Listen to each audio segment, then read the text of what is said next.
Hello बच्चों, आज हम आपको पढ़ाने वाले हैं इनकम की पहचान कि इनकम की पहचान किस प्रकार से किया जाता है। आज आपको इस वीडियो के माध्यम से बताएंगे। बहुत सारे स्टूडेंट्स को आइटम्स की पहचान करने में दिक्कत होती है, क्योंकि आइटम्स तो बहुत तरह के होते हैं, जैसे एसेट्स हैं, लायबिलिटी है, इनकम है, एक्सपेंसेज हैं। यहीं पर बच्चों को प्रॉब्लम होता है कि किस आइटम्स को एसेट्स कहा जाएगा, किस आइटम्स को लायबिलिटी कहा जाएगा, किस आइटम्स को इनकम कहा जाएगा, किस आइटम्स को एक्सपेंसेस कहा जाएगा। ये बच्चों को पता नहीं होता है, जिसके कारण जब वो ट्रेडिंग अकाउंट बनाते हैं या प्रॉफिट एंड लॉस अकाउंट बनाते हैं या बैलेंस शीट बनाते हैं, उनको दिक्कतों का सामना करना पड़ता है। आइटम्स रटते हैं, तो अब आपको रटने की ज़रूरत बिल्कुल नहीं है। कॉमर्स लाइव चैनल पर आपको बहुत ही बेहतरीन तरीका से बताया जाएगा कि आप इनकम की पहचान किस प्रकार कर सकते हैं। यदि आप एसेट्स का वीडियो नहीं देखे हैं तो उसका भी लिंक डिस्क्रिप्शन में दिया गया है। एसेट्स क्या है, एसेट्स की पहचान किस प्रकार से की जाती है, सब कुछ बताएं। यदि आप लायबिलिटीज़ का भी वीडियो नहीं देखे हैं तो उसका भी लिंक डिस्क्रिप्शन में दिया गया है। लायबिलिटीज़ क्या है और उसके बाद लायबिलिटी की पहचान, किस किस आइटम्स को लायबिलिटी कहा जाता है, ये भी आपको बता दिया गया है।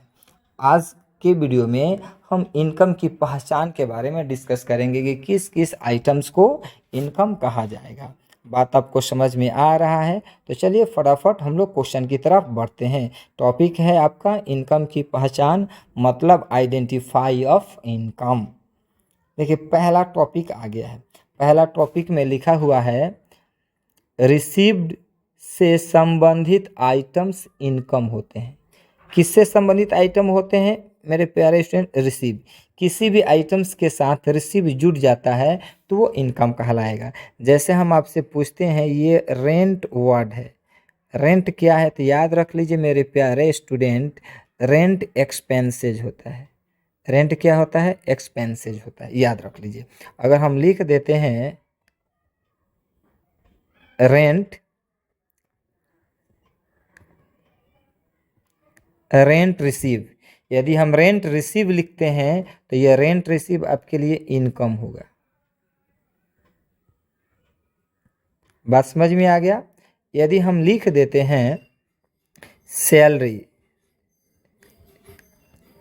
तो याद रख लीजिए मेरे प्यारे स्टूडेंट्स, सैलरी एक्सपेंसेज होता है। क्या होता है? एक्सपेंसेस। यदि हम लिख देते हैं यहाँ पर सैलरी, सैलरी रिसीव्ड, तो सैलरी रिसीव आपके लिए इनकम कहलाएगा। बात समझ में आ गया? तो जिस आइटम्स के साथ रिसीव जुट जाए, बात समझ में आ रहा है ना, वो चीज़ आपके लिए इनकम कहलाएगा। सिर्फ सैलरी एक्सपेंसेज है, घबराइए मत। एक्सपेंसेस का भी वीडियो हम आपको बनाएंगे, इसके बाद एक्सपेंसेज ही टॉपिक बच चुका है। तो यहाँ तक आपको बात समझ में आ चुका कि रेंट के रिसीव से संबंधित जो भी आइटम्स होते हैं वो इनकम कहलाते हैं। क्लियर? जैसे हमने कहा वेजेस, वेजेज आपके लिए एक्सपेंसेज होगा। वेजेज रिसीव,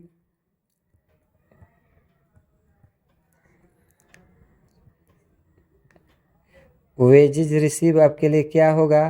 तो कहोगे सर ये इनकम होगा। बात समझ में आ गया? क्लियर? नेक्स्ट टॉपिक की तरफ हम लोग बढ़ते हैं। टॉपिक के साथ क्वेश्चन में बोल रहे हैं, दूसरा टॉपिक है रेंट के साथ जब कोई आइटम से जुट जाता है तो इनकम बन जाता है। अब रेंट के साथ कोई आइटम से जुट जाता है तो क्या बन जाता है? इनकम बन जाता है। जैसे आपको पहले ही बता दिया गया है कि रेंट आपके लिए क्या है, तो रेंट आपके लिए एक्सपेंसेज है। पहले ही हम आपको बताए हैं, यहाँ पर बता दिया गया है।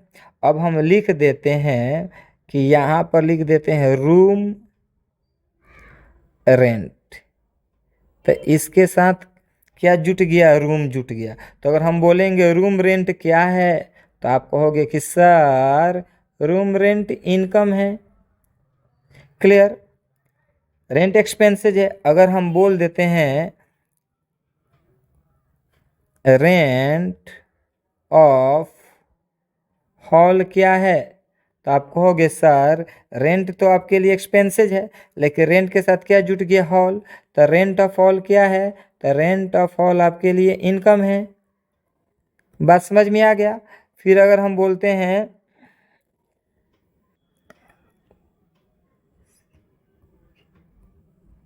लॉकर्स रेंट, तो लॉकर्स रेंट पूछेंगे कि लॉकर्स रेंट क्या है? तो आप कहोगे कि सर लॉकर्स रेंट इनकम है, क्योंकि रेंट के साथ क्या जुट गया है? लॉकर्स रेंट जुट गया है। तो अब आपको बात समझ में आ चुका कि सिर्फ रेंट एक्सपेंसेज होता है, सिर्फ रेंट क्या होगा? एक्सपेंसेज होगा, लेकिन रेंट के साथ कोई नाम जुड़ जाएगा, जैसे रूम रेंट इनकम होगा, रेंट ऑफ हॉल इनकम होगा, लॉकर्स रेंट इनकम होगा। बात समझ में आ गया? यहाँ तक आपको कोई दिक्कत नहीं है। आगे बढ़ते हैं। अब हम तीसरे टॉपिक की तरफ बढ़ते हैं। लिखा है जब एसेट्स के साथ इंटरेस्ट जुट जाए तो इनकम बन जाता है। क्या बन जाता है? इनकम बन जाता है। जब ये जो एसेट्स है इसके साथ यदि इंटरेस्ट जुट जाता है तो क्या बनेगा? इनकम बन जाएगा। जैसे एसेट्स की अगर हम बात करते हैं, एसेट्स का टॉपिक का यदि वीडियो नहीं देखे हैं तो लिंक डिस्क्रिप्शन में दिया गया है, आप वहां से जाकर देख सकते हैं। क्लियर? जैसे अगर हम लिख देते हैं फिक्स्ड डिपॉजिट, तो अगर हम आपसे पूछेंगे फिक्स्ड डिपॉजिट क्या है, तो आप कहोगे कि सर फिक्स्ड डिपॉजिट एसेट्स है। क्या है? एसेट्स है। अगर इसके साथ इंटरेस्ट जुट जाएगा तो जैसे हम लिखते हैं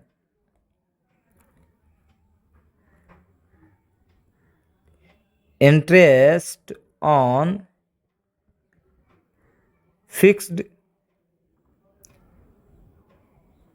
डिपॉजिट, तो आपसे सवाल किया जाएगा इंटरेस्ट ऑन फिक्स्ड डिपॉजिट क्या है, तो आप कहोगे कि sir interest on fixed deposit income है। अगर हम आपसे सवाल करते हैं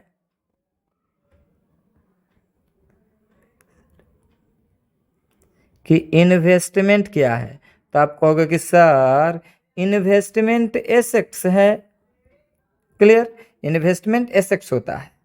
फिर अगर हम जैसे हम लोग आगे बढ़ते हैं तो यहाँ पर लिख देते हैं इंटरेस्ट ऑन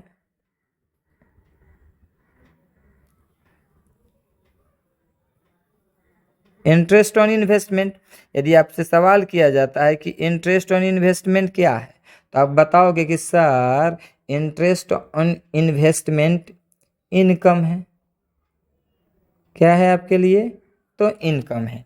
अब बात आपको समझ में आ गया? ट्रिक काम कर रहा है कि नहीं कर रहा है? आपको बिल्कुल रटने की ज़रूरत नहीं है। इनकम का टॉपिक समझ में आ रहा है ना? यदि समझ में आ रहा है तो कमेंट बॉक्स में बताइएगा कि सर समझ में आ रहा है, और कमेंट बॉक्स में ज़रूर लिखिएगा वह क्या ट्रिक है, समझ में आ गया। नेक्स्ट टॉपिक की तरफ बढ़ते हैं। तो टॉपिक में लिखा गया है कि प्रॉफिट से संबंधित आइटम्स इनकम होते हैं। क्या चीज़ से संबंधित आइटम्स इनकम होते हैं? प्रॉफिट से संबंधित आइटम। जैसे में अगर हम लिख देते हैं प्रॉफिट फ्रॉम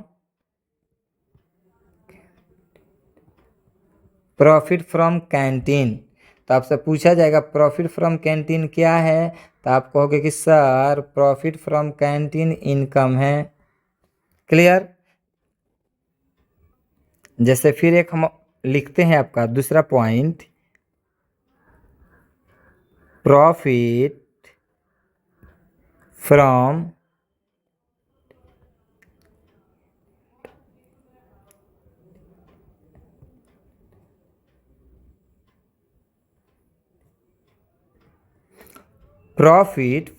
इंटरटेनमेंट। यदि हम आपसे सवाल करते हैं प्रॉफिट फ्रॉम इंटरटेनमेंट क्या है, तो आप कहोगे कि सर इनकम है।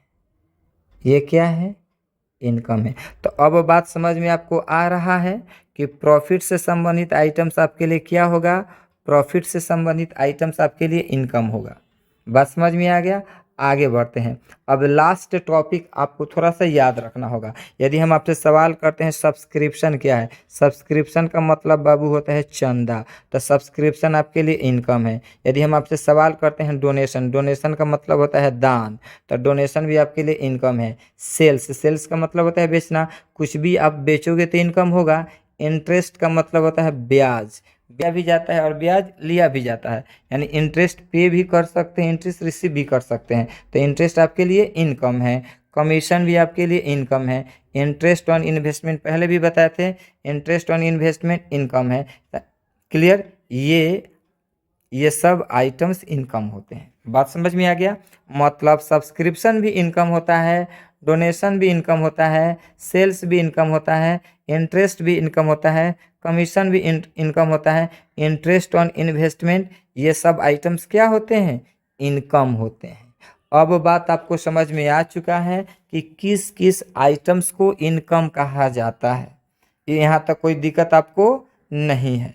अब कल के टॉपिक में, कल का जो टॉपिक होने वाला है वो टॉपिक होने वाला है एक्सपेंसेस। बहुत ही मज़ेदार टॉपिक होने वाला है, तो कल का टॉपिक, कल का सेशन आप बिल्कुल नहीं छोड़िएगा, इसलिए कि जब तक आपको एसेट्स, लायबिलिटी, इनकम और एक्सपेंसेस की जानकारी नहीं होता है तब तक आप कॉमर्स की जो भी पढ़ाई कीजिएगा आपको बिल्कुल समझ में आने वाला नहीं है। तो कल का सेशन बिल्कुल नहीं छोड़ना है, कल आपको हम एक्सपेंसेस पढ़ाएंगे। तब तक के लिए हम आपसे अलविदा लेते हैं। That's all.